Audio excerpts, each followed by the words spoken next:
You see, it wasn't always insane. I wasn't always crazy.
How can a man die better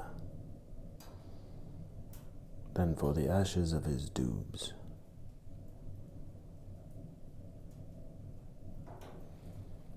And fucking with fascist pigs. I say, let them come. Let them come. Strategically. Now a lot of people say what I'm doing is pointless. And by a lot of people, I mean my family, because money launderers will never be held accountable. Corrupt police and prosecutors will never be held accountable. Corrupt judges and politicians will never be held accountable.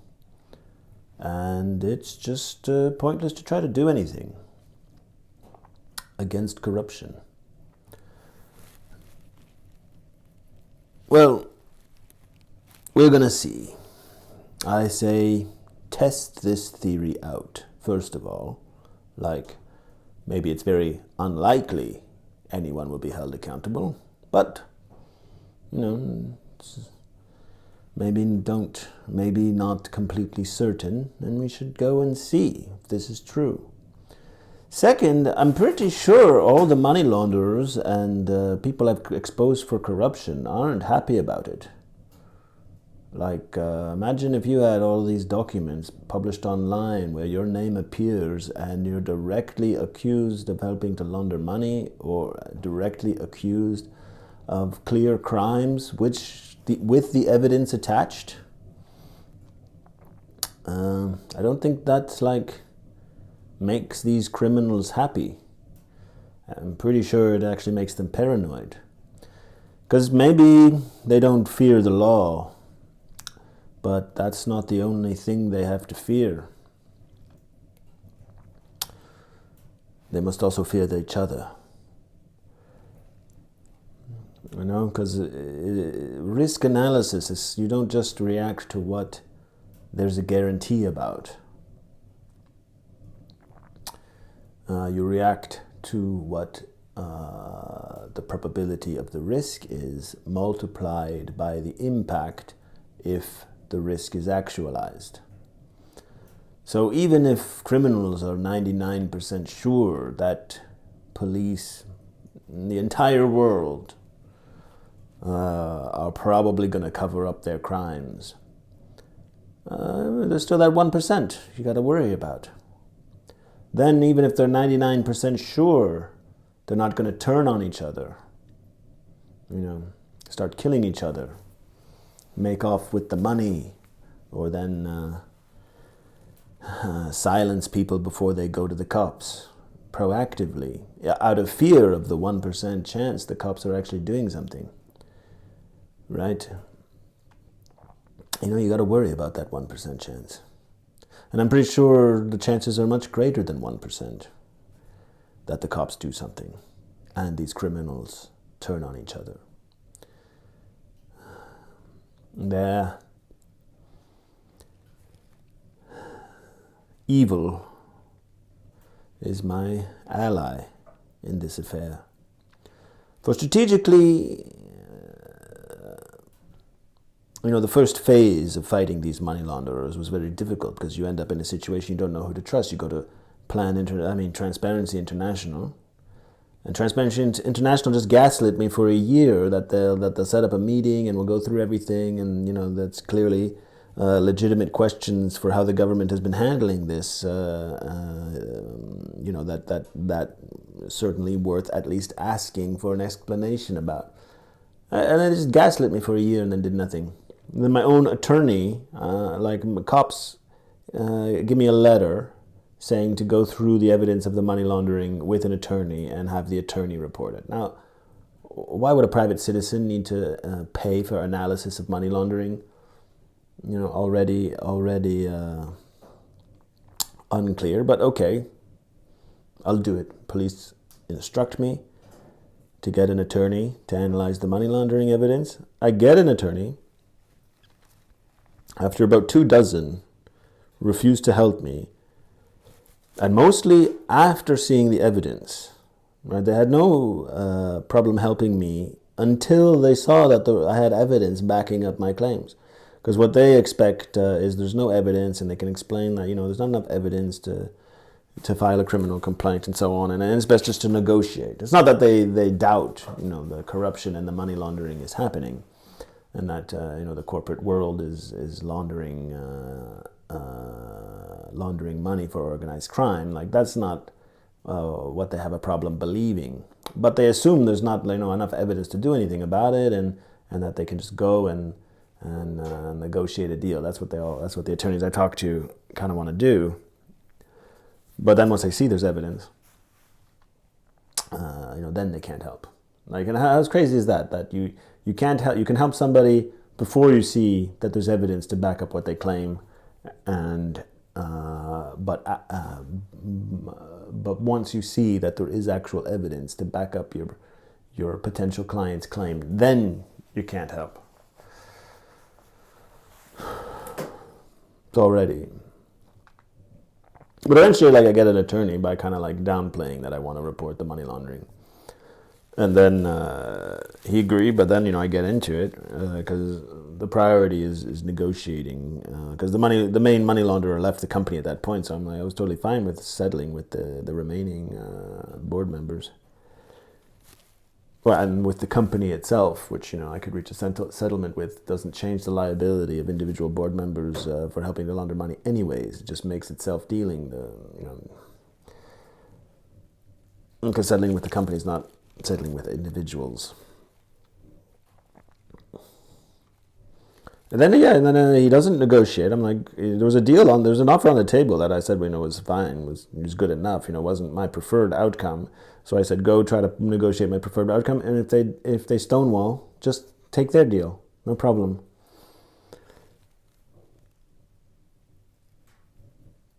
Then he doesn't do that. He just keeps on trying to convince me I've done something wrong, because he's trying to build leverage to convince me not to file the money laundering evidence. But eventually I'm like, look, I'll send you, the cops asked me to get an attorney to analyze the money laundering evidence and file that and report that. So let's do that next, and we can come back to the negotiation after. And the threshold to report money laundering is really low. It's not like there's any risk, right? Then police, there's the financial intelligence unit. They're supposed to deal with it after that. So I'm not asking the attorney to do anything that implies any risk whatsoever. And then he just quits, violating, citing the bar code paragraph that he's literally violating, because you need a reason to abandon your client as an attorney. So then you have to give enough time for the client to find another attorney, neither of which he did. So it's just the power of organized crime. Their power is they can kind of get to anybody and corrupt anybody. The people who are supposed to help you, for instance, Plan International. I have no doubt that the person I was talking to did want to help me, the chair of Plan International at the time. What do? Right? They replace her with somebody who doesn't want to help. So that's where the organized crime is strong. They can compromise pretty much any structure. They can get to the people that can do something, right? And they can and then they can compromise. They can threaten them. They can bribe them. They can just convince them, right? It's extremely effective. And like with the attorneys going to police after I report the money laundering initially. Right, that is just truly amazing. They just like sit down with police and prosecutors and just brainstorm what they can charge, what they can accuse me of, including rape.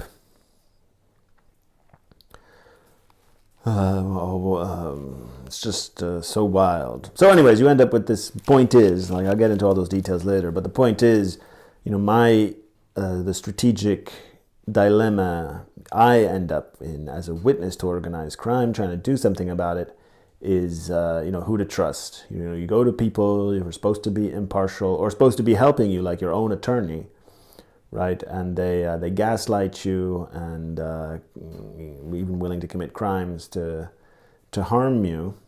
And then the police, before this all happened, I've expected police to just take my report, take my evidence, and then whatever. Police, maybe they catch some criminals, and maybe not. But never expected they would just immediately start harassing me as the witness to organized crime, and that the police and the prosecution office, both district and national, are just completely corrupt. The local police are completely corrupt. The national police are completely corrupt. So this was unexpected to me, right? And then very quickly, the problem is, you don't trust anybody, and then then it becomes hard to network because you don't trust anyone. But then I sat down and I thought about it, and I realized, okay, it's a strategic, who to trust is a strategic weakness I'm facing. But people involved in a criminal conspiracy, it's not like trust is one of their strengths, right? So I can level the playing field easily on the trust issue by publishing just chaotically sending the evidence to as many structures, police, prosecutors all over the world, FBI, European prosecutors, etc. Just kind of like sending it out there to just like journalists, getting into the evidence myself, presenting it myself, sending, a document that clearly shows the crimes and who's involved, and just sending it everywhere, just, create chaos, then start publishing it online, right? Because people involved in a criminal conspiracy, they're going to quickly, once there's evidence published online and direct accusations of crime published online, right, they're very quickly not going to be sure their co-conspirators are still with them or have turned rat to the police. So every meeting, they start to fear it's being recorded,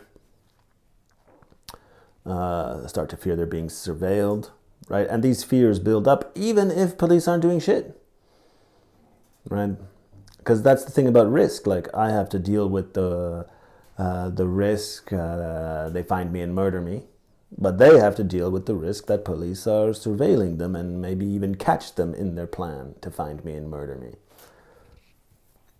as well as launder the money, as well as continue to corrupt the system, right? Because it's one thing to be, have your secret little club of money launderers and your prosecutors and your attorneys and your police and your politicians that do you favors when everything's, when you feel everything's under control, when you feel everyone's benefiting, everyone's friendly.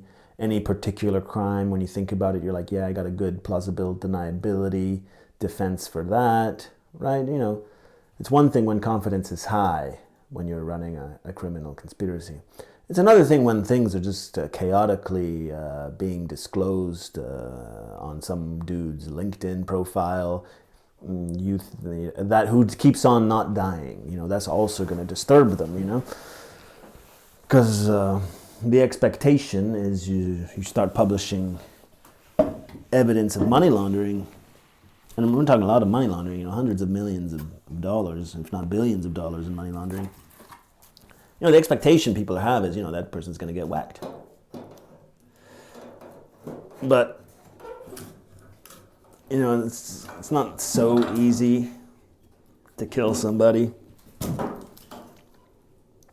especially if they're actively trying not to be killed.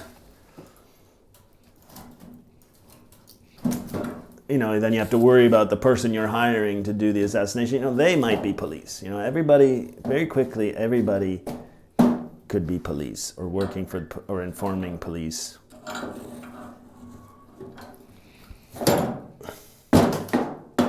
And that can happen even if police never intended to do anything. Right? Like someone in the network can just get too afraid someday, go to a lawyer who's like, look, let's just go to the cops and try to strike a deal. Right? And then police had zero intention of doing anything. The money laundering is totally fine. They approve. But then somebody shows up with a lawyer wanting to confess to a long list of crimes to launder the money. Like, what can police still continue the cover up after that? It just becomes kind of difficult, and their hands are forced at that point.